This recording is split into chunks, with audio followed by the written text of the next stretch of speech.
Autre illustration de ce qu'on fait en BUT réseau et télécom, comme l'image le suggère, on fait aussi de la téléphonie sans fil. Alors si vous êtes posé la question qu'est-ce qui se passe derrière mon téléphone, où est-ce que vont les signaux, eh bien on a des enseignements justement qui vont expliquer cela. Alors par exemple ici vous êtes au col du Galibier en préparation du passage du Tour de France où l'opérateur rajoute des éléments pour augmenter les capacités réseau. Le 1 c'est l'énergie, le 2 c'est les antennes pour les téléphones et le 3 les cartes électroniques qui vont envoyer les ondes. Le 4 c'est une antenne parabolique qui relie au reste du réseau que vous avez ici. Donc en jaune vous avez les données des abonnés, les users. Et puis au-dessus, vous voyez d'autres éléments, avec HSS qui est une base de données, MME qui est un système qui va contrôler la mobilité. Donc les étudiants doivent faire des TP pour créer un réseau.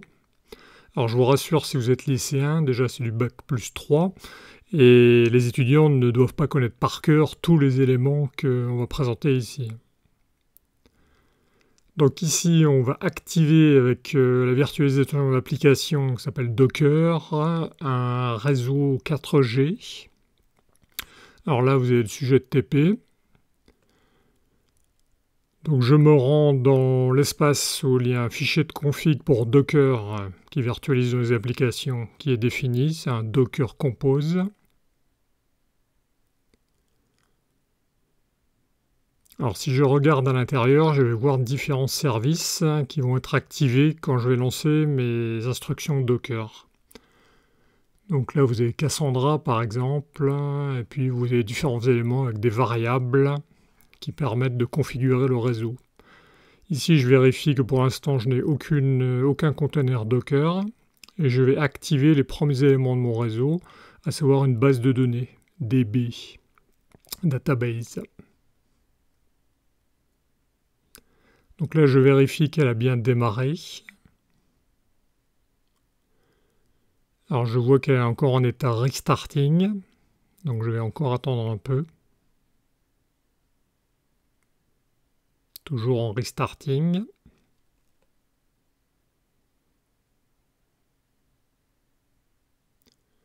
Voilà, cette fois-ci, elle est exited. Ça veut dire que la base de données a bien été initiée. Alors, je vais faire un peu de place. Donc, je vais faire RM, ça veut dire remove. Je vais supprimer le conteneur qui servait seulement à l'initialisation. Cette fois-ci, je démarre le reste du cœur du réseau. CN, ça veut dire Core Network. Donc je vais avoir un élément qui contrôle les différentes machines, le MME. Je vais avoir la gestion des données de l'abonné avec le SPJW. Et puis j'ai laissé un traffic générateur. Alors là, vous voyez l'état starting. On est en démarrage. Et cette fois-ci, tous les conteneurs sont healthy, en bonne santé.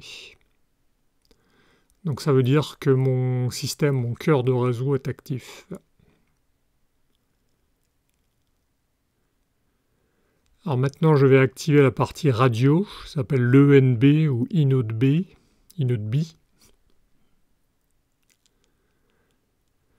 Donc j'ai réalisé au préalable un script qui va démarrer un exécutable qui s'appelle LTE Soft Modem. Donc là, il démarre. Il attend ensuite, puisque j'ai activé un plugin pour voir les messages internes. Donc il va attendre une connexion sur le port 2021, que vous voyez ici. Donc je vais démarrer le logiciel qui va collecter ces messages et qui va les afficher, ça s'appelle un traceur.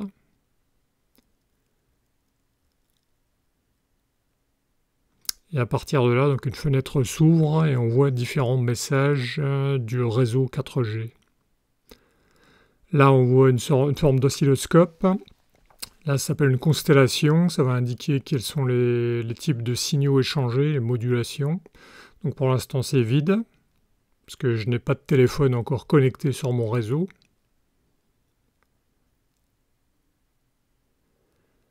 Alors ici, je vais regarder l'état du MME. C'est le système donc, qui contrôle différentes connexions.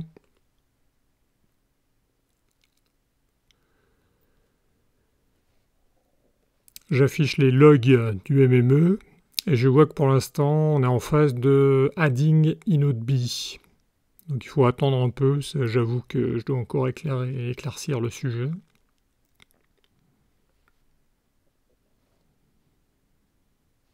Parce que normalement, au niveau électronique ou informatique, ça devrait être beaucoup plus rapide, je pense.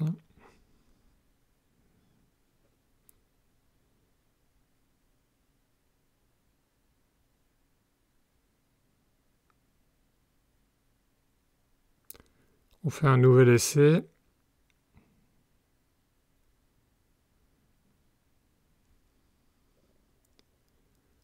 Alors on voit qu'elle est toujours en phase de adding inode.b. Donc on attend encore.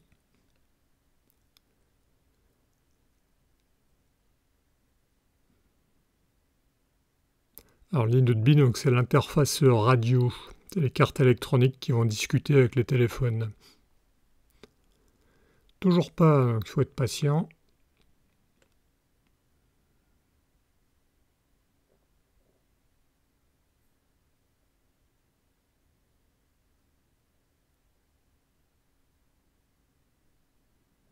Voilà, cette fois-ci c'est bon, on a connected inode.b et on est passé à...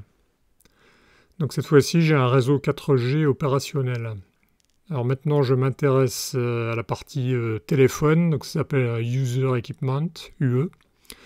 Je l'ai mis dans une autre machine virtuelle, donc dans ce cas-là en fait c'est simulé, ce n'est pas un vrai téléphone avec une interface radio. Donc j'ai ma VM, ici j'affiche à nouveau l'inode.b pour voir ce qui va se passer au niveau des messages. Donc je démarre mon téléphone virtuel et je vais voir de l'autre côté une réaction, c'est-à-dire qu'il se met à communiquer avec l'inode.b. Et là vous voyez aussi des points dans la constellation, c'est-à-dire qu'il y a des signaux électroniques qui sont échangés. Je vois aussi qu'il a une adresse IP sur le téléphone virtuel. Donc ça veut dire qu'il est maintenant capable de communiquer sur le réseau IP.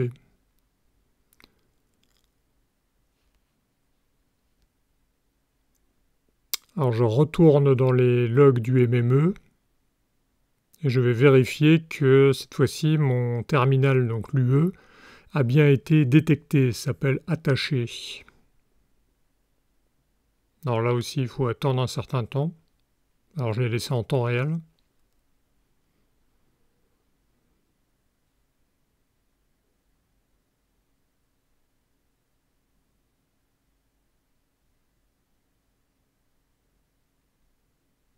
Un premier essai, pas encore.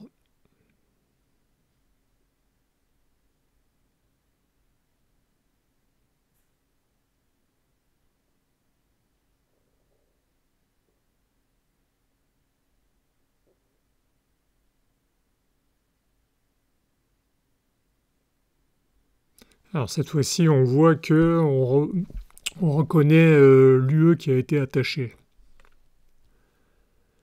On est passé à 1.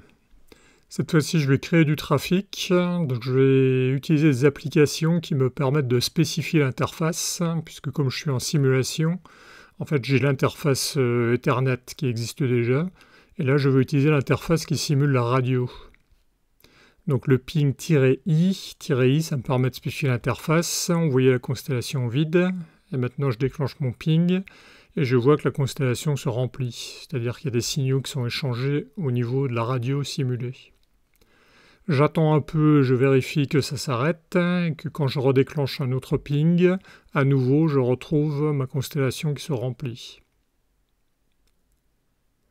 Je prends une autre application, c'est-à-dire là je vais déclencher un serveur iperf. Donc je suis sur le PC réel qui héberge mes machines virtuelles. Dans les machines virtuelles, j'avais le réseau 4G et une autre machine virtuelle pour l'UE. Donc ici, sur le PC réel, je vais activer un serveur iperf, c'est iperf-s. Je déplace la fenêtre sur la droite pour pouvoir faire la même chose de l'autre côté en client cette fois. Donc dans mon téléphone simulé, donc l'UE, je vais déclencher un lien hyperf, c'est-à-dire on envoie des petits paquets et on mesure le débit. Sauf qu'il faut que je spécifie donc quelle est l'adresse IP du serveur, après l'option "-c" pour le client ou la connexion. Et puis je spécifie avec B le bind, l'interface que je veux utiliser, c'est-à-dire la radio simulée. Alors attention aux traits, aux tirets qui parfois sont mal copiés-collés. Et donc on voit que le client à gauche a déclenché des échanges et on les retrouve sur le serveur à droite. Et dans la constellation, on voit à nouveau des échanges. Si maintenant je recommence dans le sens inverse avec l'option "-R", je vois qu'il y a d'autres modulations et qu'on retrouve à nouveau du débit.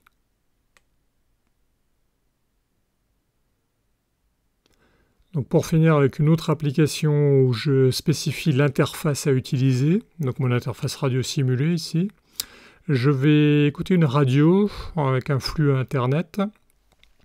Donc je vais utiliser ce qu'on appelle un pipe sous Linux, c'est-à-dire une première commande.